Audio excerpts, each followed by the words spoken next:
Hello, hi. So we are doing unit 19 of MCO 15 and the name of the unit is ASEAN and SARC. ASEAN और SAARC है क्या?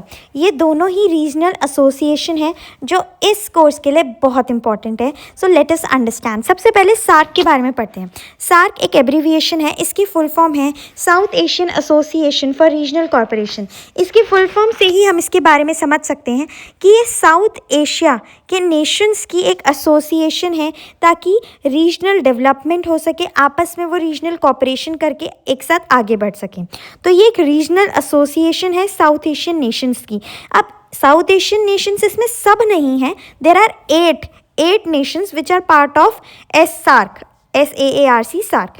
सो ये establish किया गया था एक शार्क चार्टर साइन करके इन ढाका इन 1985. ढाका जो है बांग्लादेश में है, तो वहाँ पे सार्क चार्टर साइन किया गया था 1985 में और इस एसोसिएशन को बनाया गया था.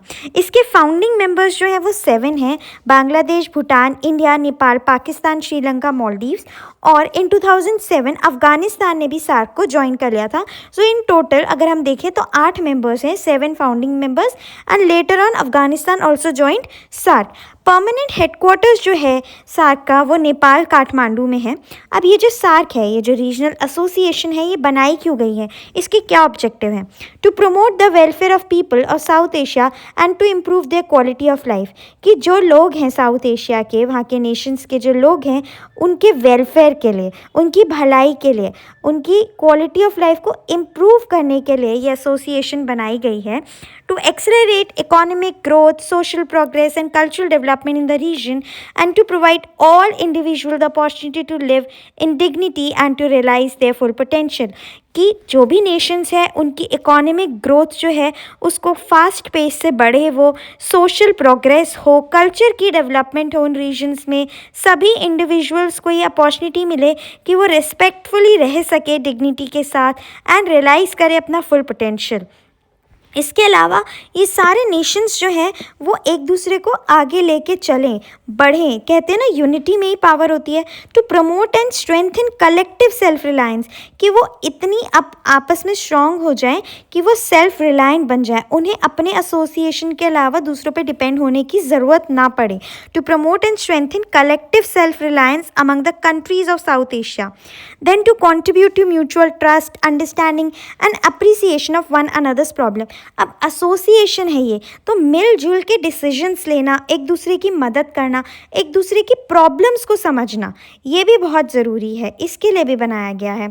टू प्रमोट एक्टिव कोलैबोरेशन, आपस में मिल के कोलैबोरेट करना, एक दूसरे की हेल्प करना, अलग अलग फील्ड्स में, economic, social, culture, technical, scientific, सभी फील्ड्स में म्यूचुअल असिस्टेंस होनी चाहिए, हेल्प होनी चाहिए. And strengthen cooperation with other developing countries. ऐसा नहीं है that they are against other countries. अपनी कोऑपरेशन को तो बनाए रखना है और दूसरों के साथ भी, दूसरी डेवलपिंग कंट्रीज़ के साथ भी स्ट्रेंथन करने हैं relation. To strengthen cooperation among themselves in international forums. अगर इंटरनेशनल फोरम्स हैं तो वहाँ पे अपने आप को एज अ टीम लेके जाना, स्ट्रेंथन करना एंड एक साथ जो कॉमन इंटरेस्ट के मैटर्स हैं उन पर बोलना. To cooperate with international and regional organization, जो बड़ी बड़ी ऑर्गेनाइजेशंस होती हैं इंटरनेशनल लेवल पे, रीजनल लेवल पे, उनके साथ कोऑपरेट करना जिनके सिमिलर एम्स हैं, पर्पस हैं. So these are all the objectives of SAARC that we need to learn. अब समझते हैं इसकी इंपॉर्टेंस क्या है. जितनी भी सार्क कंट्रीज़ हैं उन सबकी कॉमन प्रॉब्लम्स है, जैसे कि पावर्टी, गरीबी, इलिटरेसी, मॉल न्यूट्रिशन, कमज़ोर लोग हैं, बीमारियां हैं, नेचुरल डिज़ास्टर्स आते रहते हैं, देन इंटरनल कन्फ्लिक्ट्स हैं, industrial and technological backwardness, low GDP, poor socio economic condition. तो ये सारी ये जितनी भी प्रॉब्लम्स हैं ये सब कॉमन है सभी कंट्रीज़ के बीच में. तो इसीलिए ज़रूरी है कि अपलिफ्ट किया जाए स्टैंडर्ड लिविंग क्रिएट करके, कॉमन एरियाज़ डेवलपमेंट के, प्रोग्रेस करके, कॉमन सोल्यूशन ढूंढ के उन सभी प्रॉब्लम की. सार्क जो है वो वर्ल्ड का सबसे डेंसली पॉपुलेटेड रीजन है. जैसे कि नेशंस ही हम देख सकते हैं इसके अंदर, बांग्लादेश, इंडिया, पाकिस्तान, नेपाल, भूटान. तो ये डेंसली पॉपुलेटेड रीजन है और हम ये चीज़ देख सकते हैं कि सबसे फर्टाइल एरियाज़ में भी आता है. एरियाज ऑफ कॉपरेशन, कौन कौन से एरियाज है कॉपरेशन के अंदर? SAARC: human resource development and tourism, agriculture and rural development, environment, natural disaster and biotechnology, economic trade and finance, social affairs, information and poverty alleviation, energy, transport, science and technology, education security and culture and others. तो बहुत सारे areas हैं corporation के। Principal organs क्या हैं SAARC के? Meeting of head of states और government. Meetings जो करी जाती हैं वो समिट लेवल पे करी जाती हैं और वो यूजुअली एनुअल बेसिस पे होती हैं। Standing committee of foreign secretaries, जो कमेटी है वो ओवरऑल मॉनिटरिंग करती है, कोऑर्डिनेशन करती है, डिटरमाइन करती है क्या प्रायोरिटीज़ हैं, एक दूसरे के रिसोर्सेज को मोबिलाइज करना, अप्रूव करना, प्रोजेक्ट्स को फाइनेंस करना, ये सारे काम होते हैं कमेटी के। Deepening economic engagement. अब जो सार्क है वो सिर्फ वहीं तक लिमिटेड नहीं है। 1995 में साप्ता बनाया गया। ऑर्गेनाइजेशन ने लॉन्च किया south Asian preferential trading arrangement. अब ये क्या है? इसका एम है प्रमोट करना ट्रेड, मेंबर कंट्रीज़ के बीच में ट्रेड करना नेगोशिएटेड टैरिफ कंसेशंस के थ्रू, कि आपस में टैरिफ कंसेशंस, टैक्सेस पे कंसेशंस हो ताकि इजी ट्रेड हो सके, प्रमोट किया जा सके। तो ये एक फर्स्ट मेजर स्टेप था टुवर्ड्स ट्रेड इंटीग्रेशन जो 1995 में लाया गया था। देन 2006 में आया साफ्टा। इससे पहले हमने साप्ता पढ़ा है। साफ्टा साफ्टा में क्या था? ये इवॉल्व हुआ in South Asian free trade area, जहाँ ये ऑपरेशनल हुआ 2006 में। इसमें फ्री ट्रेड एरिया की बात करी गई है कि एग्रीमेंट का एम है कि जो कस्टम ड्यूटीज़ हैं उन्हें कम किया जाए ट्रेडेड गुड्स पे टू ज़ीरो, कि बिल्कुल हटा दी जाए कस्टम ड्यूटीज़ बाय 2016 सभी मेंबर्स के लिए, with longer time frame for at least developed countries within the group। अब कुछ चैलेंजेस और स्टैग्नेशन की भी बात आ जाती है कि इतने सारे इंस्टीट्यूशनल फ्रेमवर्क के बाद भी सार्क प्रोसेस जो है वो कभी कभी दिक्कत हो जाती है उसके अंदर। प्राइमरी क्या रीज़न है? जियोपॉलिटिकल टेंशन जो दो लार्जेस्ट मेंबर्स के बीच में होती है, इंडिया और पाकिस्तान के बीच में। ये तो हमें पता है कि जियोपॉलिटिकल टेंशन्स हो जाती हैं तो मेजर समिट्स जो होती हैं उन्हें या तो पोस्टपोन कर दिया जाता है या कैंसिल कर दिया जाता है, जिसकी वजह से स्लो प्रोग्रेस होती है अगर हम कंपेयर करें बाकी रीजनल ब्लॉक्स के साथ, जैसे एशिया, आशियान हो गया। लेकिन सार्क की कुछ अचीवमेंट्स भी हैं, जैसे फ्री ट्रेड एरिया जिसके बारे में हमने बात किया, then free trade arrangement, SAPTA, then agreement करी गई है ट्रेड इन सर्विसेज पे भी, यूनिवर्सिटी बनाई गई है इंडिया में, इवन दिल्ली में है जो, इसके अलावा फूड बैंक भी है और एनर्जी रिजर्व भी बनाया गया है पाकिस्तान में। तो ये सारे अचीवमेंट हैं। एंड इंडिया की बात करें तो सार्क एक गेम चेंजर है इंडियाज़ के एक्ट ईजी पॉलिसी पे।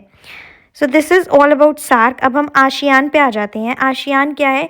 Association of south east Asian nation. यहाँ पे हम किसकी बात कर रहे हैं? इससे पहले हम किसकी बात करते थे? इससे पहले हम सार्क की बात कर रहे थे। सार्क में कौन से नेशंस थे? साउथ एशियन, ठीक है। लेकिन आशियान में क्या है? आशियान जो है ये एक एसोसिएशन है साउथ ईस्ट एशियन नेशंस की। इसमें पहली बात तो याद रखना है, India is not part of ASEAN. ASEAN जो है वो साउथ ईस्ट एशिया का है। ये रीजन जो है एशिया का, यहाँ पे इकोनॉमिक और पॉलिटिकल कॉन्सिक्वेंसेस होते रहते हैं। क्यों होते रहते थे? रिपीटेड कॉलोनियलिज्म्स की वजह से, जो यूरोपियन और जापानीज़ ने किया था।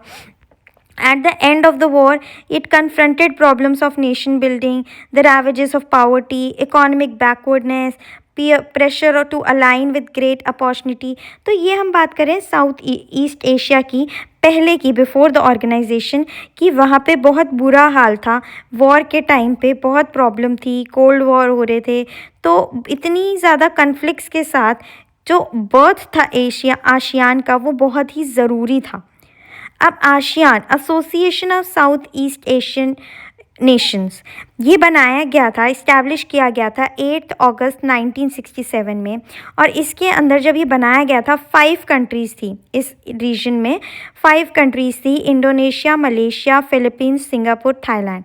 और ये कब बनाया गया था? ये एक बैंकॉक डिक्लेरेशन में बनाया गया था 8 अगस्त 1967 को। अब 8 अगस्त को आशियान डे भी मनाया जाता है।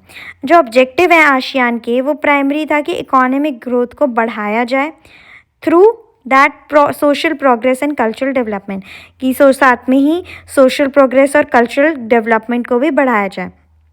इकोनॉमिक ग्रोथ के साथ साथ इसमें प्रमोट किया जाता है political and social stability and rising tension amongst Asia Pacific post colonial state. Secondary objective जो है आसियान का वो है प्रमोट करना रीजनल पीस, कि आपस में स्टेबिलिटी रहे, पीस रहे, based on the laws, based on the rules जो निकाले हैं यूनाइटेड नेशन चार्टर ने, कि बहुत ज़्यादा रीजनल पीस रहनी चाहिए, लड़ाइयाँ नहीं होनी चाहिए, स्टेबिलिटी रहनी चाहिए, यूएन ने जो रूल्स निकाले हैं उसके अकॉर्डिंग प्रमोट करना चाहिए। ये जो है आसियान ये प्रमोट करता है साउथ ईस्ट एशियन स्टडीज़ को भी। ओवर द ईयर्स बाकी सारी कंट्रीज़, कुछ 5 कंट्रीज़ और ने आसियान को ज्वाइन किया है, वियतनाम, म्यांमार, कंबोडिया, ब्रुनेई, तो इन सब ने भी ज्वाइन किया है और इसको और स्ट्रेंथन किया है with some of the fastest growing economies in the world. ASEAN जो है उसने अपने ऑब्जेक्टिव्स को ब्रॉडन किया है beyond economic and social sphere की। जो ऑब्जेक्टिव्स हैं आसियान के वो सिर्फ इकोनॉमिक और सोशल स्फेयर से तक लिमिटेड नहीं है, और भी हैं। इन 2003 आसियान जो है उन्होंने अपना पाथ जो है वो ईयू के साथ, यूरोपियन यूनियन के साथ भी जोड़ लिया था। एंड उन्होंने 3 पिलर्स बनाए थे। तो इन 2003 ASEAN moved along the path of EU, मतलब जो पाथ पे ईयू है, यूरोपियन यूनियन है, उसी पाथ पे आसियान भी चल पड़ा था। एंड इसके अंदर 3 पिलर्स बनाए गए थे। The ASEAN security community, the ASEAN economic community and the ASEAN social cultural community। जो आसियान है इसका मोटो है one vision, one identity, one community. India and ASEAN की बात करें तो जो करंट इकोनॉमिक स्ट्रेंथ है आसियान की, specially it's economic relevance as a trading and investment party to the growing Asian economies such as India and China makes this an attractive proposition। कि जो ASEAN की करंट इकोनॉमिक स्ट्रेंथ है उसकी जिस तरीके से ट्रेडिंग और इन्वेस्टमेंट हो रही है, तो उसके लिए जो इंडिया एंड चाइना है वो एक अट्रैक्टिव प्रोपोजिशन बनते हैं 2002 में, कि आसियान अट्रैक्ट करता है अपनी तरफ क्योंकि इतनी इकोनॉमिक ग्रोथ है इसमें। 2002 में इंडिया एंड आसियान जो है उन्होंने अपनी एनुअल समिट लेवल मीटिंग्स करी थी। 2018 में इंडिया और एशियन ने सेलिब्रेट करे थे 25 years of their relationship, hold करके एक कमोलरेटिव समिट। कोल्ड वॉर के टाइम पे इंडिया की जो फॉरेन पॉलिसी थी उन्होंने ज़्यादा ध्यान नहीं दिया था एशियन पे, तो उस टाइम पे ज़्यादा अच्छा नहीं था। लेकिन रीसेंट कुछ ईयर्स में इंडिया ने कोशिश करी है कुछ चेंजेस लाने में। उन्होंने साइन करे हैं ट्रेड एग्रीमेंट्स 3 एशियन मेंबर्स के साथ, जिसमें आ जाते हैं Malaysia, Singapore and Thailand. ASEAN जो है, आसियान और इंडिया, उन्होंने फ्री ट्रेड एग्रीमेंट लेके आए, वो 2010 में वो इफ़ेक्टिव हुआ। चेयरमैनशिप की बात करें तो आसियान की चेयरमैनशिप जो है वो रोटेट होती है annually based on alphabetically order of English names of member state. अब आसियान का रोल क्या है? ये एक प्लेटफॉर्म है मेंबर नेशंस के लिए आपस में डिस्प्यूट्स को रिजॉल्व करने के लिए। जो भी डिस्प्यूट होती है इकोनॉमिक, स्ट्रैटेजी, सिक्योरिटी एस्पेक्ट्स में जो भी डिस्प्यूट होती है उसको रिजॉल्व करने के लिए एक प्लेटफॉर्म प्रोवाइड करता है, आपस में स्टेबल रिलेशन मेंटेन करता है। और आसियान ने अपने आप को डिक्लेयर कर दिया है as a nuclear weapon free zone. India import करता है सिंगापुर से क्या क्या चीज़ें, organic chemicals, boilers, machinery, nuclear reactor, electrical machinery, equipment and part. इसके अलावा जो फ्री ट्रेड है इन गुड्स एग्रीमेंट वो साइन किया गया था इंडिया एंड आसियान के बीच में 2009 में, और इफेक्ट में आया था 2010 में। तो इस वीडियो में, इस यूनिट में हमने 2 बहुत ही इंपॉर्टेंट रीजनल एसोसिएशन की बात करी है, जो है सार्क एंड आसियान।